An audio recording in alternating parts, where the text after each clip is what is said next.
11월 14일 말씀 묵상하겠습니다. 오늘의 말씀은 역대하 11장 1절부터 23절까지의 말씀입니다. 11장 1절입니다. 르호보암이 예루살렘에 이르러 유다와 베냐민 족속을 모으니 택한 용사가 18만 명이라. 이스라엘과 싸워 나라를 회복하여 르호보암에게 돌리려 하더니 라는 말씀으로 시작하고 있습니다. 우리는 어제 솔로몬의 뒤를 이어서 왕위에 오른 르호보암의 이야기에 대해서 살펴보았습니다.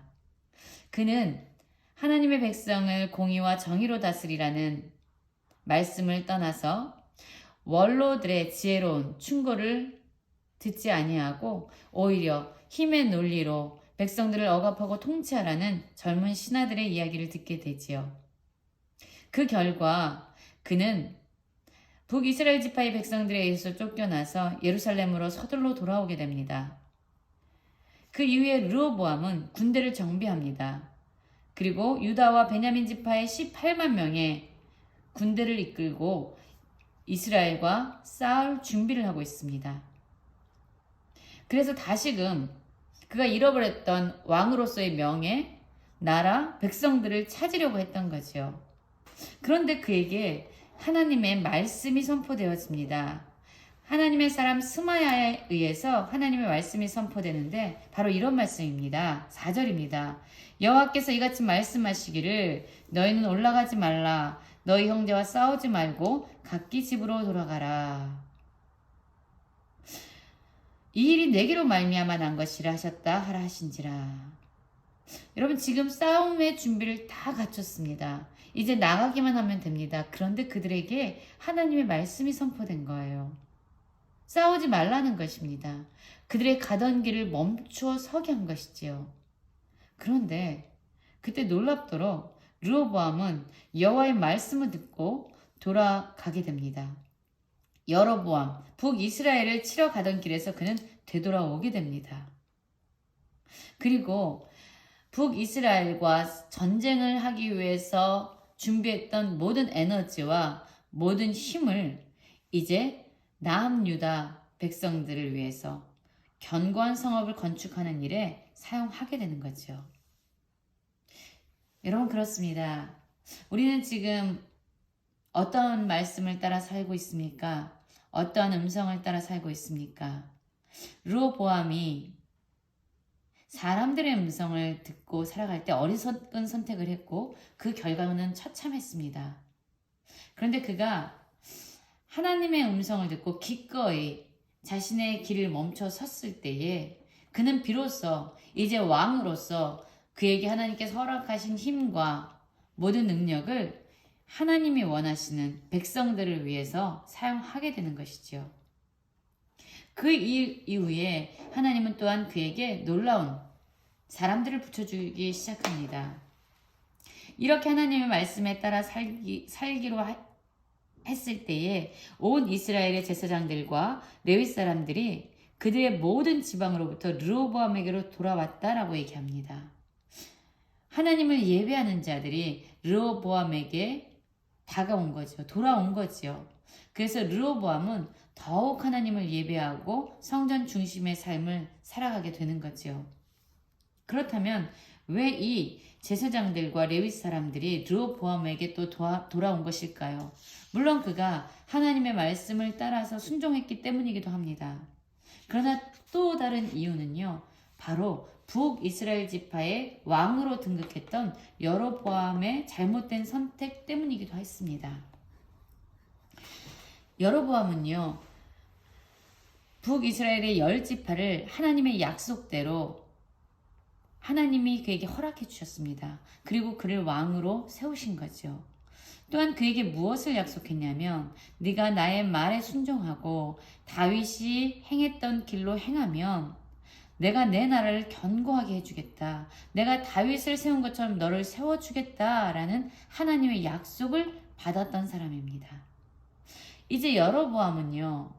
다른 무언가를 살펴보거나 무언가에 대해서 염려할 필요 없이 하나님의 말씀에 순종하고 다윗이 행했던 그 길로 행하기만 하면 됐습니다. 그럼 하나님께서 그의 나라를 견고히 세워주셨을 것입니다. 그런데 여로보암에겐 두려움이 임합니다. 왜냐하면 절기 때마다 북이스라엘 지파의 사람들도 남유다 예루살렘 성전을 향해서 내려가서 하나님을 예배하는 거예요. 자신이 다스리는 백성들이 자꾸 남유다, 르호보암이 다스리는 나라로 자꾸 내려가는 거예요. 그러나 그 내려가는 이유는 다른 것이 아니라 바로 하나님을 예배하기 위해서 내려간 것이었죠. 그것을 볼지라도 여로보암은 안심했어야 됐습니다. 하나님께서 나에게 약속해 주신 것이 있지. 하나님의 말씀대로 행하고 또한 다윗이 행했던 그 순종의 길로 가면 하나님께서 내 나라를 견고하게 해주신다고 했지. 그 말씀에 근거해서 그는 평안을 누렸어야 됩니다. 그리고 더욱더 하나님을 예배하는 일에 열심을 냈어야 합니다. 그러나 그는 두려움이 임했던 거예요. 내가 다스리는 백성들이 남유다로 내려간다. 그러다가 혹시 이들이 나를 떠나고 남유다 르호보암을 따르는 거 아니야? 라는 두려움이 임하게 됩니다. 하나님의 약속에 대한 온전한 믿음이 사라지자 육신의 눈에 보여지는 상황과 환경에 의해서 그는 두려움에 사로잡히게 되고 이제 마침내 어떠한 일을 행하게 되냐면 여호와께서 세우신 제사장과 레위 사람들로 하여금 그들의 직분을 행하지 못하게 합니다. 그들을 다 해임시켜버립니다. 그리고 오히려 단과 베델에 금송아지를 세우게 되지요. 이것이 하나님이다. 너희들은 굳이 남유다 예루살렘 성전으로 내려갈 필요가 없다. 이 송아지를 숭배해라. 이 송아지에게 예배를 드려라. 그것이 하나님을 예배하는 것이다. 라고 사람들의 마음을 자신에게로 향하게 하면서 제사장들도 하나님이 세우신 것이 아니라 자신이 친히 제사장들을 세워서 하나님을 예배하는 일을, 진정한 하나님을 예배하는 일을 방해하게 되지요. 하나님께 나아가고자 하는 사람들의 발걸음을 멈추게 하는 것이지요.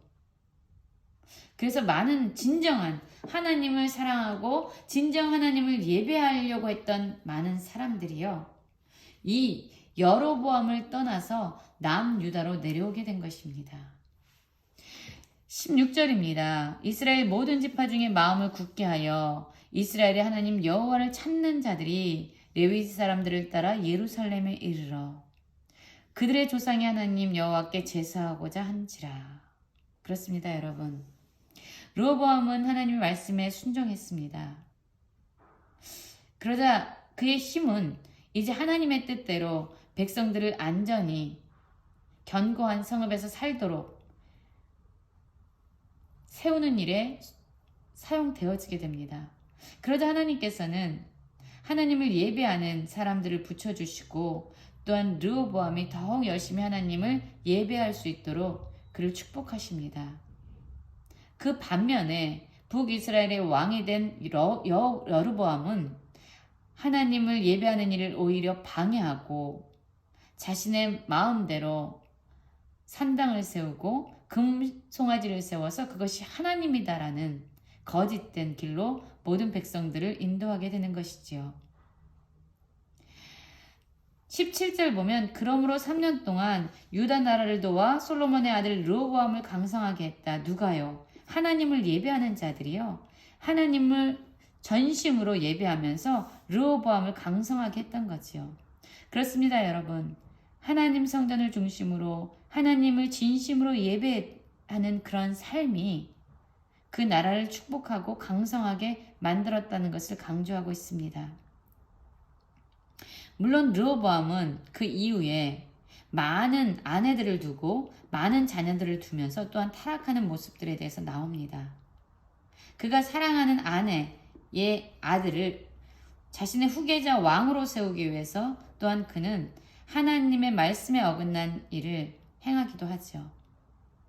그러나 오늘의 말씀 속에서 우리가 다시금 생각해 보기 원합니다. 우리는 누구의 말씀을 따라 살아가고 있는가?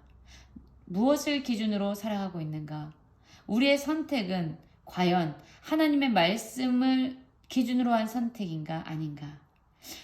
르호보암은 하나님의 말씀을 기준으로 하지 않을 때 어리석은 선택을 했고 많은 것을 잃어버렸지만 또한 하나님의 말씀을 기준으로 선택하는 삶을 살 때에 하나님은 그를 축복해 주셨습니다. 여로보암은 하나님의 말씀을 기준으로 살아갈 때에 하나님께서 그를 북이스라엘 10지파를 떼어 주심으로 왕으로 세우셨지만 그가 하나님의 말씀을 신뢰하지 아니하고 하나님의 약속대로 그의 말씀을 붙잡지 아니하고 눈에 보여지는 상황과 환경에 따라 살아갈 때에 그는 오히려 하나님을 버리고 또한 백성들은 그에게 등을 돌려서 남유다로 내려오는 결과를 맞습니다. 여러분, 오늘 우리는 어떠한 선택을 하고 살아가고 있습니까? 우리의 삶이 진정 하나님과 교제하는, 하나님을 예배하는 삶이 중심이 되어지길 원합니다. 하나님을 예배하는 삶이 회복될 때에 우리의 모든 영역을 회복시키실 하나님을 기대하면서 오늘 하루 믿음으로 살아가는 모든 성도님들 되시기를 간절히 기도합니다.